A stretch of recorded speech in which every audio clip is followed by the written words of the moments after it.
se está tudo ok. O nosso material, aqui eu estou conferindo o Facebook e aqui estamos conferindo o Instagram. Parece que está tudo ok. Câmera funcionando, som funcionando. Tudo bem com vocês? Tudo muito bom. Tudo perfeito. Parece que está até então funcionando tudo perfeito. Tudo indo bem. Pessoal, bom dia. Já tem algum pessoal aqui nos acompanhando. Hoje nós estamos fazendo a sequência de encontros ao vivo, todo dia de manhã, ou 8h55 ou 9h05. Né? Hoje a gente está começando um pouco mais cedo, 8h55. E o espaço é aberto, vocês façam perguntas, as pessoas estão deixando aí os seus comentários, tem gente que manda dúvidas e a gente está respondendo aqui ao vivo, está interagindo. O Rafael Moreno, ele entrou aí. Tudo bem, Rafael? Como é que vai? Bem-vindo aí ao nosso canal, o canal Você Candidato. E a gente vai falar hoje sobre o medo que o eleitor tem. O eleitor tem muito mais medo. As pessoas, de uma forma geral, elas tomam decisões muito mais por medo de perder do que por medo de ganhar. E com o eleitor não é diferente. Eu vou contar a história para vocês de uma pessoa que eu conheci, de uma cidade onde eu frequentava muito, onde eu trabalhei muito. E é uma história bastante interessante, porque no dia que ele se abriu para mim sobre as estratégias que ele utilizava, deu um clique, eu falei, poxa, não é que é isso, e ele está usando essa estratégia, não sei se ele usava com sabedoria, sabendo que era uma estratégia, ou não sei se era porque ele já tinha tanta vivência com política, que ele entendia que aquilo ali dava certo. Nós vamos falar exatamente sobre isso. Aqui no Facebook, o Ítalo. Tudo bem, Ítalo? Como é que vai?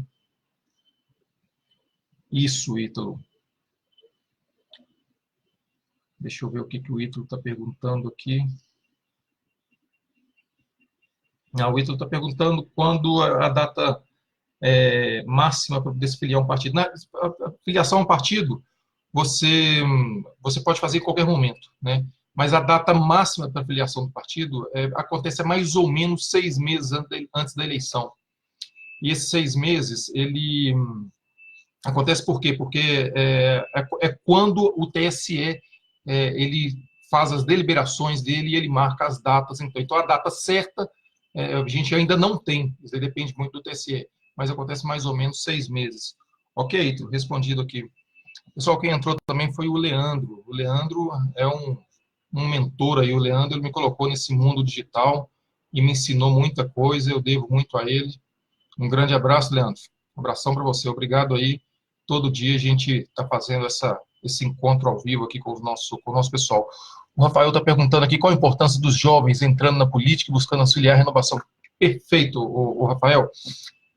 Hoje a gente vê que existe uma tendência de renovação, né? Existe uma tendência de renovação ideológica e também existe uma tendência de renovação de idade, né? Existe e aqui não cabe julgamento, tá, pessoal? Mas existe assim uma galera nova, com partidos aí que estão entrando com uma ideologia interessante, com uma ideologia combativa, né? Eu tenho acompanhado algumas pessoas aqui no meu Instagram. Tem um rapaz do Rio de Janeiro, muito combativo. A gente viu isso hoje ele é deputado federal, aquele Kim Kataguiri, uma pessoa que entrou também de uma forma combativa. Então, eu vejo que a juventude, nós aqui do Você Candidato, a gente tem a filosofia do seguinte: nós acreditamos que a transformação da sociedade, ela começa pela construção das lideranças públicas municipais. E construção, por si só, já indica que a gente está iniciando alguma coisa, né? Que a gente está iniciando um processo. E quem inicia isso? São os jovens, né? Então, as jovens lideranças. Qual que é uma grande questão que a gente enxerga na questão da juventude? Um pouco de falta de atitude. Tá? A gente enxerga muito essa atitude em uma A gente enxerga muito essa atitude entre as pessoas que já estão há mais tempo na política, porque elas não têm medo de se expor, principalmente, mas o jovem ele ainda fica meio receioso. Eu acho que a questão é, ele viu tanto a política sendo feita de uma forma que ele não concordava, que hoje ele entra com um pouco de receio, mas não, ele tem que entrar, ele tem que cair para cima, e ele precisa desse incentivo. Então, cara, eu sou completamente a favor. Eu acho que o treinamento nosso, você candidato, a gente recebe muita juventude, que é a pessoa que está sem saber ainda por onde começar, tá? E a gente dá pega na mão dessa pessoa e vamos levar ele até o ano que vem, outubro do ano que vem. Tiago Palmas também entrou aqui. Tiago Palma, tudo bem, Tiago? Professor Wellington Gouveia também está aí. Bom, pessoal, eu tinha falado do meu amigo, e esse amigo mesmo era uma cidade do interior de Minas, a cidade se chama Lagoa Dourada. Obviamente, eu não vou citar o nome, essa pessoa está em mandato ainda, né? E vocês perguntam, poxa, Rodrigo, mas por que você não cita o nome das pessoas? Pessoal, a pessoa está em mandato, ela tem ali uma estratégia a seguir. E se eu fico citando o nome, né? Mas quem é da cidade sabe, a pessoa é conhecida, e ele é um vereador que nunca perdeu, desde o primeiro momento que ele entrou para a disputa, ele nunca perdeu. Eu era muito amigo da família dele, dos irmãos dele, principalmente. Os irmãos dele eram companheiro ali da gente tomar uma cerveja e tal. Eu estava nessa cidade, aí uma vez por mês eu estava nessa cidade. O prefeito de lá era muito meu amigo, uma pessoa fantástica, uma pessoa maravilhosa, gosto muito dele, perdi um pouco de contato, mas ele está lá, fez um trabalho fantástico. E esse vereador, ele era oposição ao prefeito, tá? Mas ele nunca tinha perdido. Qual que era a função desse vereador? Olha, ele voava, ele estourava, tá?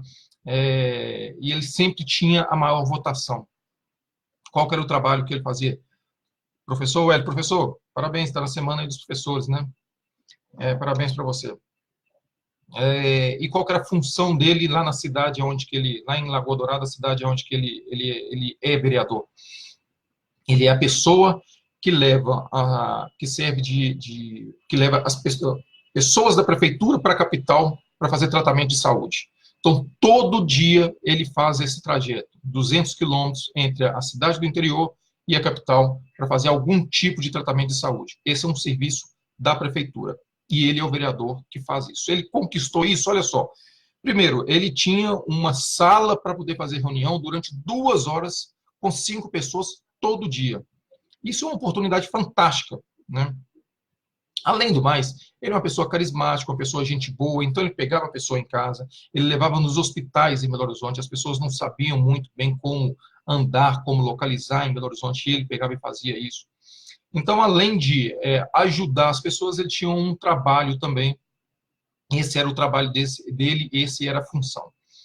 E, professor, vou ser candidato pela primeira vez, qual a dica para ser estreante? Vamos lá, professor, fique com a gente até o final, que essa dica de hoje, desse meu amigo vereador, ela é interessante. Então, esse vereador, ele bombava, pessoal, ele nunca perdeu uma eleição. E um dia, estávamos nós 3, né, eu e os 2 irmãos dele, a gente estava tomando cerveja, e ele lá, e ele não gostava muito de se abrir, na realidade, ele não precisava de assessoria. O trabalho que ele fazia era por si só, era suficiente para ele se eleger. Mas um dia ele pegou e soltou onde que ele falava assim, eu perguntei, olha, o que você conversa com essas pessoas dentro do carro, como é que você fala da sua candidatura, como é que você utiliza esse seu transporte que você faz, esse seu trabalho que você faz em prol da sua candidatura. E ele, muito mineiramente, não quis, foi desconversado, ele falou, não use isso não fale isso não. Mas um dia ele pegou e soltou. Como eu falei para vocês, ele era oposição ao prefeito. E um dia ele falou assim, olha, a política aqui na cidade está mudando, e eu preciso de falar para as pessoas que estão dentro do carro comigo, que se a política mudar de vez e eu perder o meu cargo, eu perder o meu mandato, a gente pode perder esse carro que leva as pessoas da cidade para da cidade pequena para a capital, de Lagoa Dourada para a capital. Falei, fantástico, a questão dele era essa, deu o clique. Por quê? Porque ele usava a estratégia do medo. As pessoas têm muito mais medo de perder algo do que se beneficiar de algo. tá? E ele usava exatamente essa estratégia de a possibilidade das pessoas perderem alguma coisa caso ele não se candidatasse, caso ele perdesse a eleição. Claro, isso não iria acontecer, mas a simples pílula que ele jogasse ali já colocava na cabeça das pessoas a possibilidade de perder aquele benefício. E qual que é a dica, então, que o professor Wellington, aí, que vai candidatar a primeira vez, perguntou? O que o eleitor pode perder se ele não votar em você? Essa é uma estratégia que você pode, essa é uma pergunta que você deve se fazer para você utilizar na sua estratégia. Tá? No nosso treinamento, a gente faz o treinamento como ser um candidato campeão de votos. E nesse treinamento, a gente fala muito dos cenários eleitorais. Tá? Então, você tem um cenário de mudança, um cenário de continuidade, um cenário de indefinição. E para cada tipo de cenário, você tem uma estratégia a ser utilizada. Né? E lá a gente fala muito dessa estratégia do medo. Né? Ou seja, o que a pessoa pode perder se ela não votar em você? Isso cai muito na questão do projeto social. As pessoas entendem que um projeto social é o caminho para chegar à prefeitura, para chegar a ser eleito um vereador. E nem sempre é, porque o projeto social,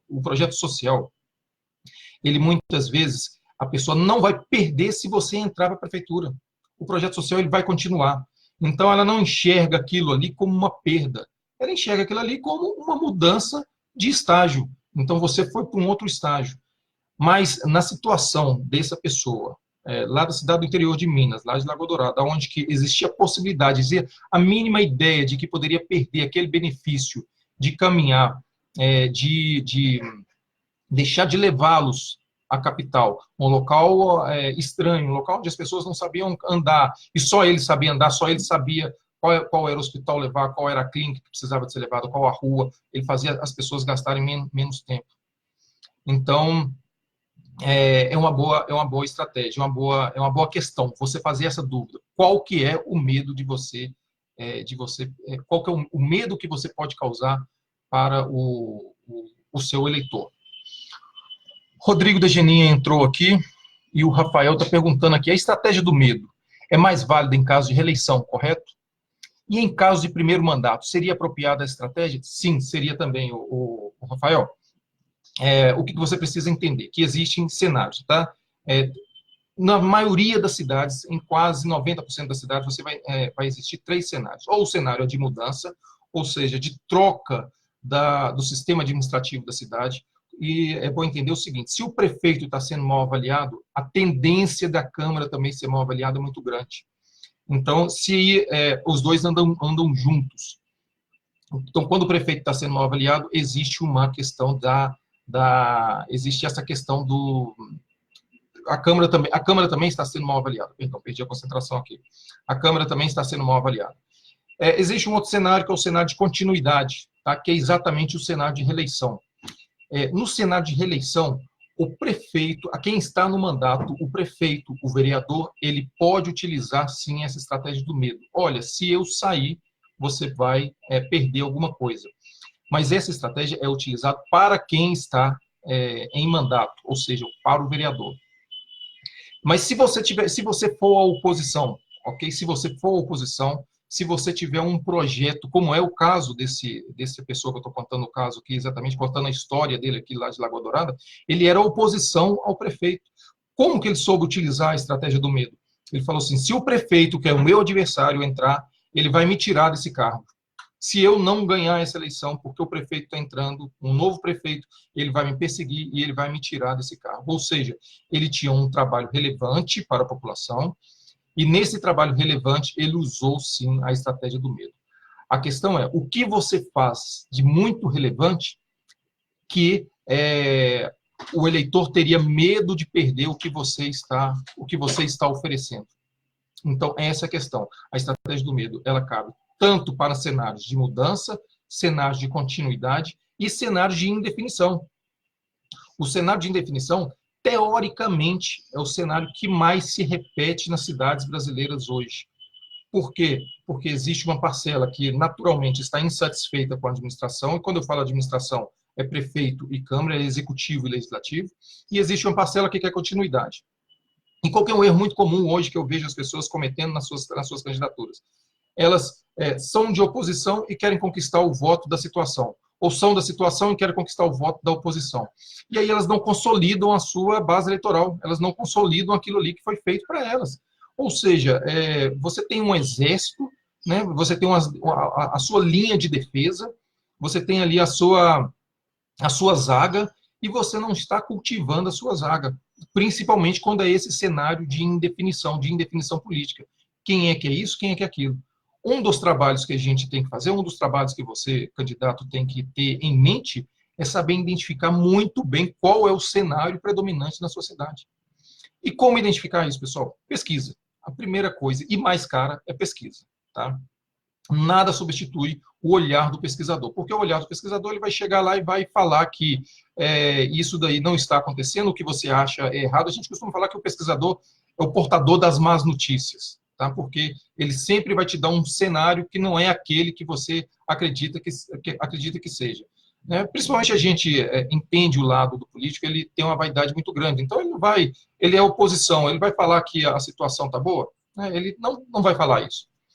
Então, a primeira coisa é a pesquisa, tá? Porque vai ter uma pessoa isenta para poder olhar o cenário da sua cidade sem colocar coração, sem colocar a emoção nessa análise. Ele vai colocar simplesmente a sua razão. Se você não tem condição de fazer pesquisa, tá? A outra fonte de informação é a internet. Mas muito cuidado com a internet, muito cuidado com as redes sociais. Qual que é a dinâmica das redes sociais? Tá? O Facebook, ele conecta pessoas muito próximas. Tá? Então, ele pega e fala que são conexões de 6 a 7, 8 pessoas. Se são 6 ou 7, 8 pessoas muito próximas de você, são pessoas que pensam muito igual, muito parecido com o que você pensa. Então, você pode ter uma análise enviesada sobre o que é a situação da sua cidade. Quando você olha somente as redes sociais. Agora, quem tem pesquisa, tem informação, tem estratégia. Tá? Uma das maneiras de você mostrar liderança é você se unir ao prefeito, tá? E tentar entender, porque alguém vai contratar uma pesquisa. Você vai ver, vai ter um deputado que vai pagar uma pesquisa aí na sua cidade, vai ter o prefeito vai contratar uma pesquisa. E quando você tem acesso a esse tipo de informação, você consegue traçar estratégias. A gente pode tratar esse assunto num outro momento aí, esse assunto das pesquisas e como você pode utilizar. Pessoal, é isso aí o que eu tinha para falar. Eu espero que a história desse conhecido meu, que na realidade eu nunca trabalhei com ele, porque ele não precisava, ele sabia fazer campanha muito bem, ele era sempre o campeão de votos. Espero que essa história dele tenha ajudado e que vocês reflitam sobre o que o eleitor tem a perder se ele não votar em você. Ok? Tá aqui também a missionária Midian. Tudo bem, missionária? Como é que vai? Rafael, fique à vontade. A gente está aqui todo dia. Se quiser mandar dúvidas aí pelo direct, se quiser mandar dúvidas pelo privado, eu respondo aqui para você e a gente auxilia todo mundo. Ok, pessoal? Um grande abraço e nos vemos amanhã nesse mesmo bate-horário aqui, tanto no Instagram quanto no Facebook. Lembrando que esse vídeo ele sobe para o nosso canal do YouTube. Então, se você ainda quiser rever alguma dica que a gente falou aqui, tem lá no nosso canal do YouTube. Sempre você, candidato, é só vocês entrarem lá para dar uma olhada. Ok? Um grande abraço e amanhã nós nos falamos novamente. Abração para vocês, pessoal.